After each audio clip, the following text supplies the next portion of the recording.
wanted to start out just by recognizing the advisory councils that we work with at the Alliance. So we have a really wonderful scientific advisory council chaired by Dr. Michael Collins, and medical advisory council chaired by Dr. Allison Boyce. And we really are so blessed to have these brilliant, brilliant minds who are so generous with their time working with the organization since our inception. And really, it's their collaboration and the tone they set in the research community and the clinical community that has allowed us to make the progress that we have so far. So we're so, so grateful to them.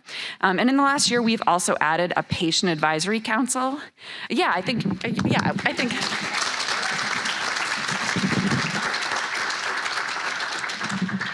In the last year, we've also added a patient advisory council to that team of advisors. And these folks have really, it's formalized the role that they played in guiding the work that we do, making plans for all the community events we do, whether that's on social media or Zoom or here at this conference. So, Human Bingo, that kind of thing, that is all designed by our Patient Advisory Council. If you're on the Patient Advisory Council, will you raise your hand so folks can...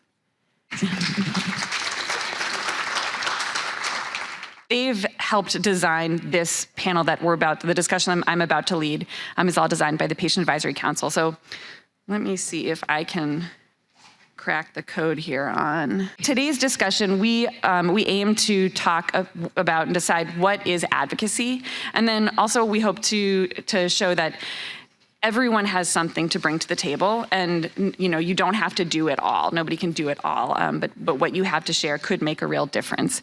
And my wonderful panel here, each of these wonderful individuals has taken a different approach to advocacy. So we're going to start just by going down the line and hearing from them in a little bit about how they became involved in FDMS advocacy. So first, I will turn it over to Ann Corvelle, our president.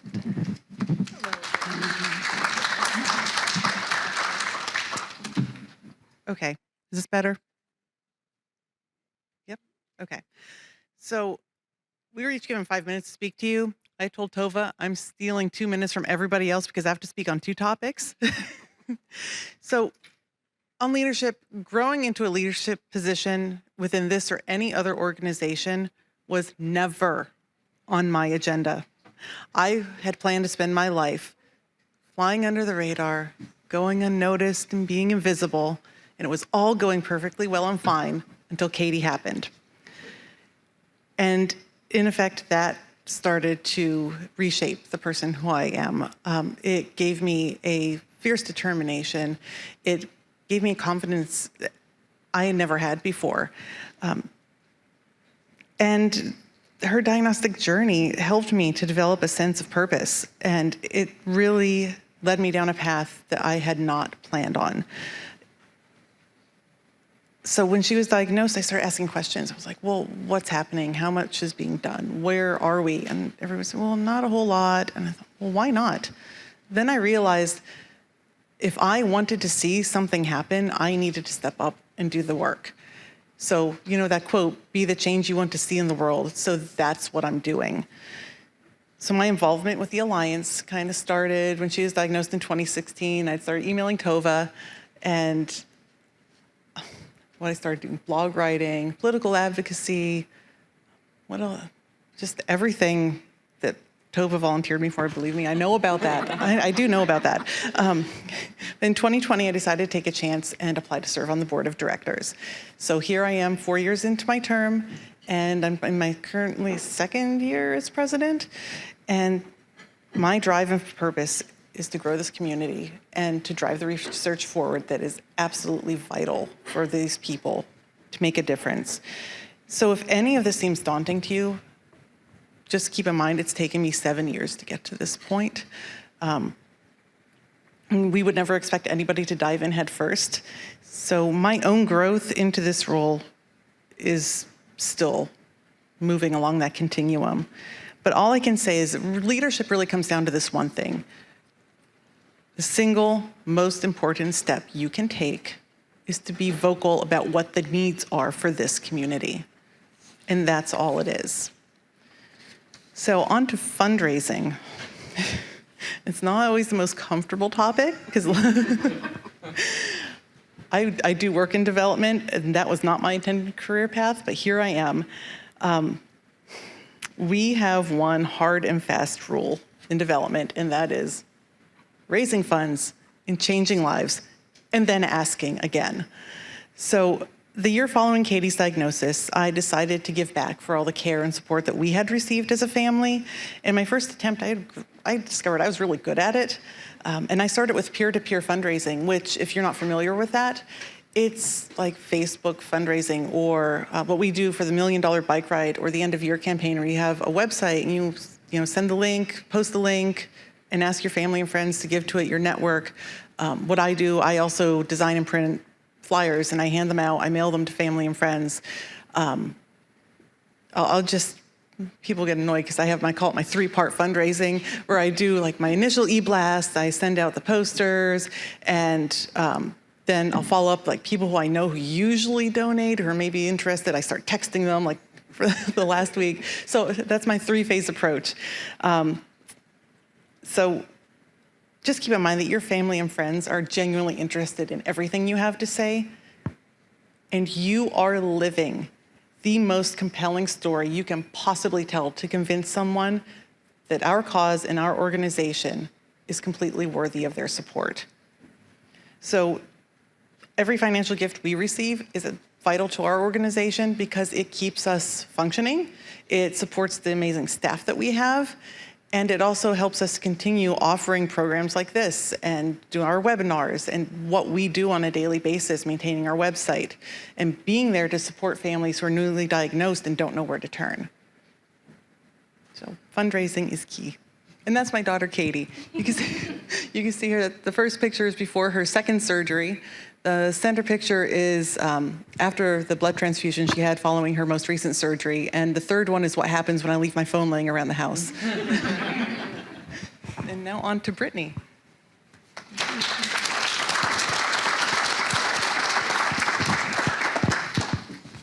Can you hear me? Oh. My name's Brittany Anderson. I was first diagnosed with FD at the age of 13 in the left side of my face.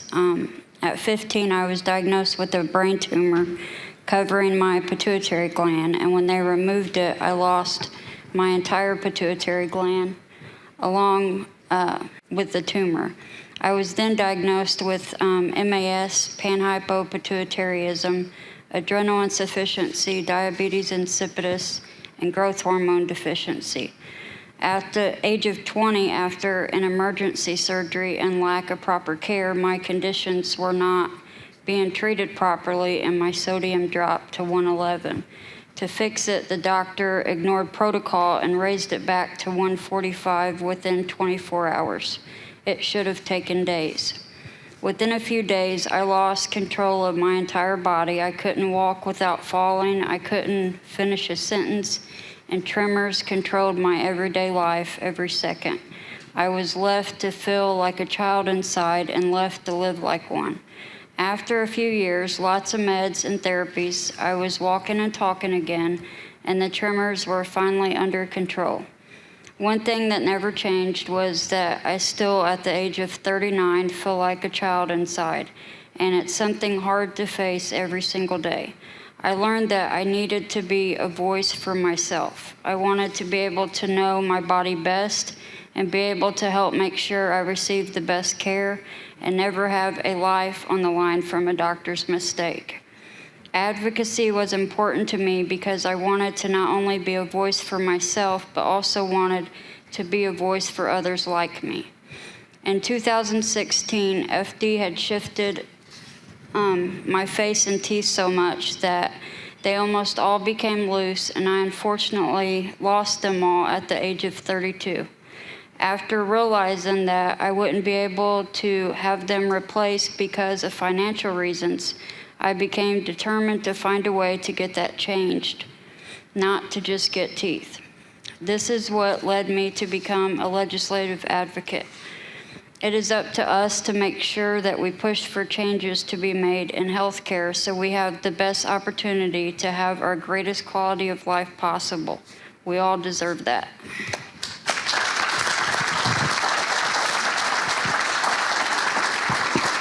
Thank you, Brittany.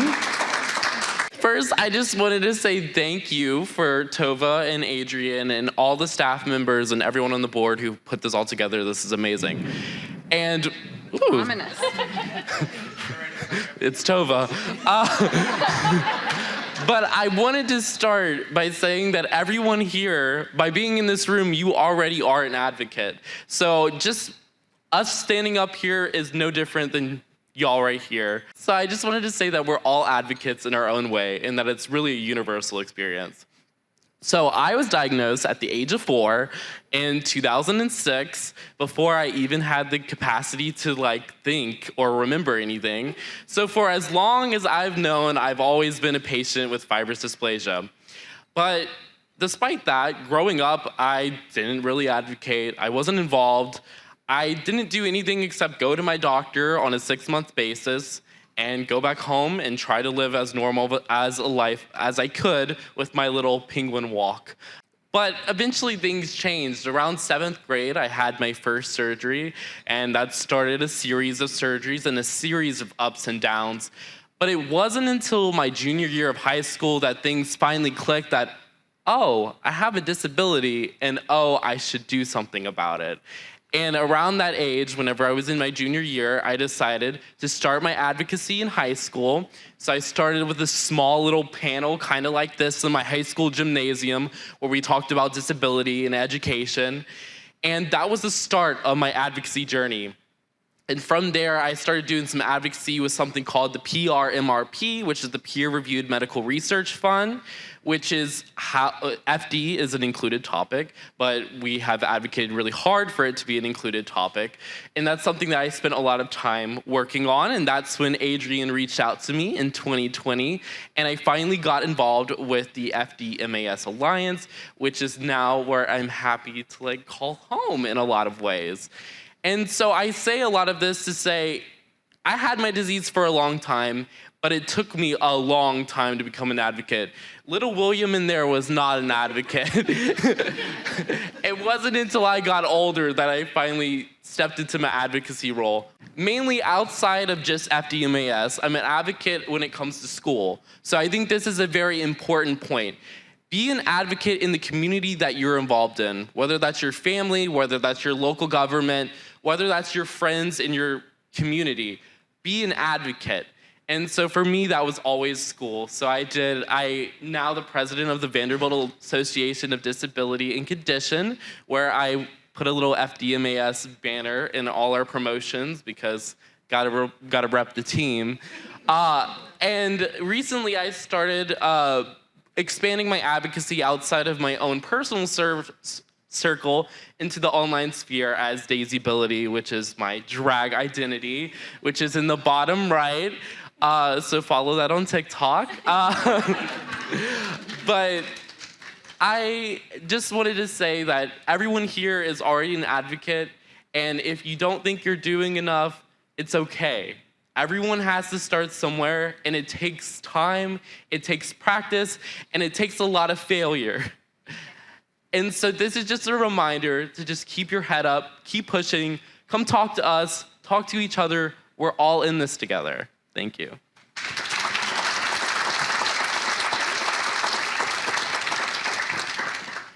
Hi, everybody. I am Sarah Mumper, and I am 27 years old.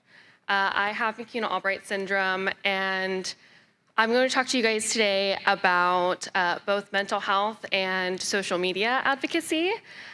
For me, I have kind of always been thrown into being an advocate thanks to my mom. Shout out to her over there in the corner. I was fortunate enough to have a nurse in the family, and she kind of took on that initial role when I was diagnosed at about three years old, and she really took charge. This is prior to having my chart and things like that, so she lugged like a 4-inch binder to every single doctor's appointment, extra copies for all the doctors, and when it came time to slowly transition me to that, she made me make my own phone calls and made me be the one to order my medications and really helped me take the step into advocacy for myself. I was always told that there's no limit to what you can do. And one of the big things that helped me with this disease and accepting it was having a really good support group. And if you don't feel like you have a good support group, take a second to look around you. This is your new support group. If you don't have that at home, if you don't have that in your friends, you have that in the group that's here. You have that in us up here on this panel. We are here to help you. We are here to give you the strength when you don't have it. I definitely have had a lot of my days where I could not do it, and we learn to celebrate our failures. I was not able to stay on the denosumab study, and the best way that my family celebrated is I got a cake and had my favorite soda and a nice candle, and we had our cake and ate it too. I use social media a lot to show people and bring awareness to FD-MAS, and a lot of that has to do with showing people that I'm a person first. And the best way, like William had said, is being able to advocate within the groups that you're already in. People know you, they love you, and they see past the disease already.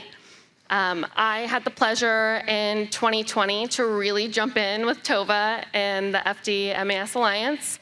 And from there, it kind of got me onto a couple of podcasts, working with a couple of different rare disease apps like Rare Guru. And from there, I really got thrown into social media advocacy through my Instagram, most recently TikTok. Feel free to give me a follow. And for me, that was the best way for me to connect, especially with people who are young adults, because a lot of times when you come to these conferences, there's such a wide range of ages that sometimes you just never know what you're gonna get.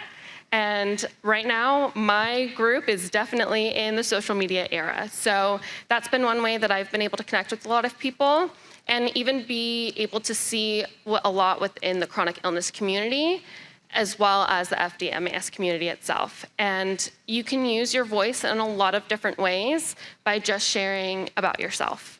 And I just want to let you guys all know that you gain confidence from yourself a lot of the times. And I did just through getting that positive reinforcement from all of you, my family. And like I said, look around you, you have your support group here. Never be afraid to reach out and ask for help. There's gonna be some dark days, especially pain days, and you can push through it because there are better days. Thank you.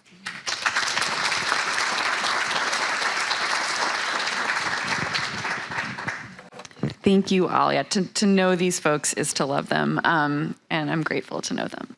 And they really wanted this to be an interactive discussion to involve you in this panel. So the way that this works is we're going to ask you, you should have at your table a big notepad and markers, but feel free to use other resources if you'd like.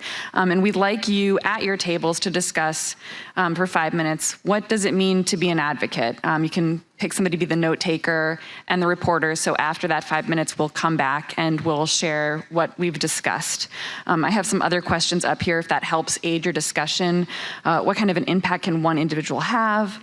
What are some of the benefits of becoming involved? And what are some of the risks or challenges? And they've all talked about their own experiences of that, but we want that discussion to be opened up to all of you.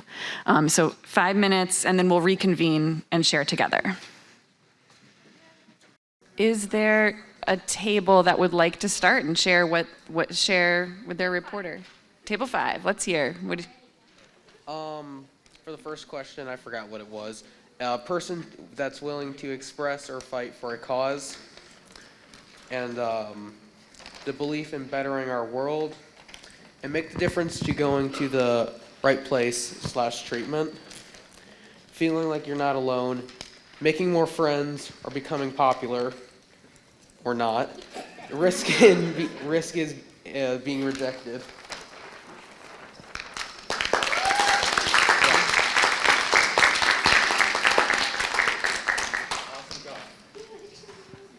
Yeah, Sarah. Research committee team over here, they advocate by raising awareness to other clinicians to recognize early diagnosis and to make sure that other doctors know about this disease so they can do their research and their part and pass along the advocacy that they started. We have a FD-MAS patient who is diagnosed late in life, so his advocacy now is trying to raise awareness in Norway and get people the information and to the places that they need.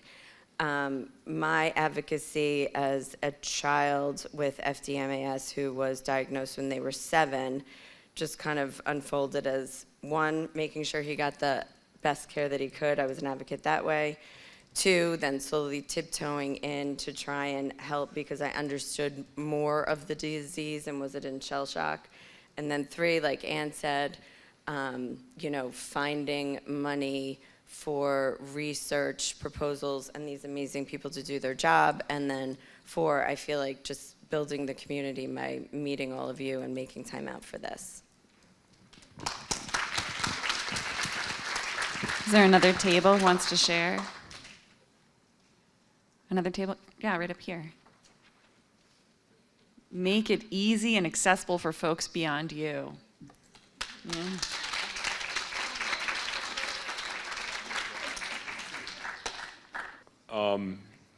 Sorry. To be an advocate, you can't be afraid to speak up. You've got to take ownership of what you have and be the person that you are.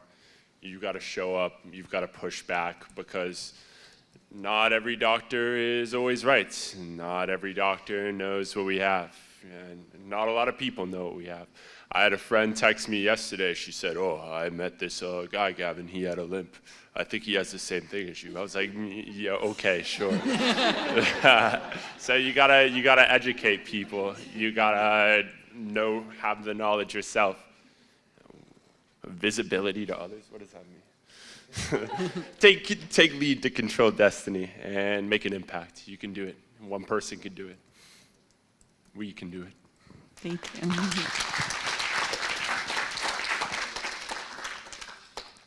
Is there another table that wants to add? I just want to add one thing, basically, is what I've noticed through the years is that the smallest thing can have the greatest impact on people. So even if it's just, connecting two people together, whether two patients or patients with a specialist, it can just mean the world. So big thing is in small actions, basically.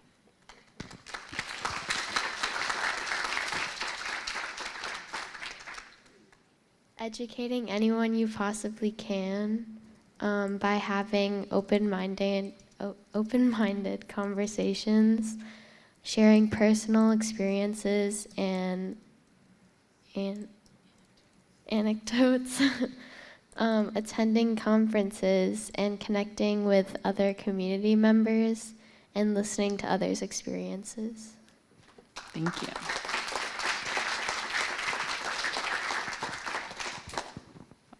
I think as a medical advocate, there are so many challenges. The key thing is focus and just understanding you can't fix it all.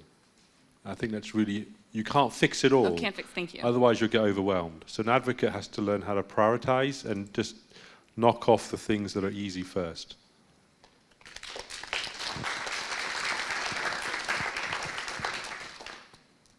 So we also wanted to take this time while we are in person as a community with so many stakeholders to think about, now that we're here and together, what could we possibly achieve together in the next 5 years? Hopefully it's not 5 years before we're all together again, but what could we possibly achieve? So perhaps we'll go down the line with our panelists and say, what, as an advocate, as people who are very involved and have stepped forward, in brief, what do you hope to see change from your perspective of advocacy? I would just like to see more people contribute their ideas and step up and help support our organization. If you are willing to work hard, we are happy to have you. If you need some guidance on how to get started, we're here for you. So that's what I want to see. I just want to see more of us use our stories to not only educate and raise awareness, but to start the changes that need to be made. Yeah, what I'm really here for is the community connection. So I just want to make a lot of friends with all of y'all, get really close, and each learn to like teach our circles more about our disease and to be more accepting people in general. I have to also go off of that. Community, I think, is so important. The amount of people, just through my experience of doing, whether it's the social webinars that we've been able to do, is that people want connection. People want to meet each other that are like each other, and being able to provide more opportunities for that, and knowing that we have both national and international groups, it's really important more than ever because, as it's been said many times before, we are small, but we are mighty.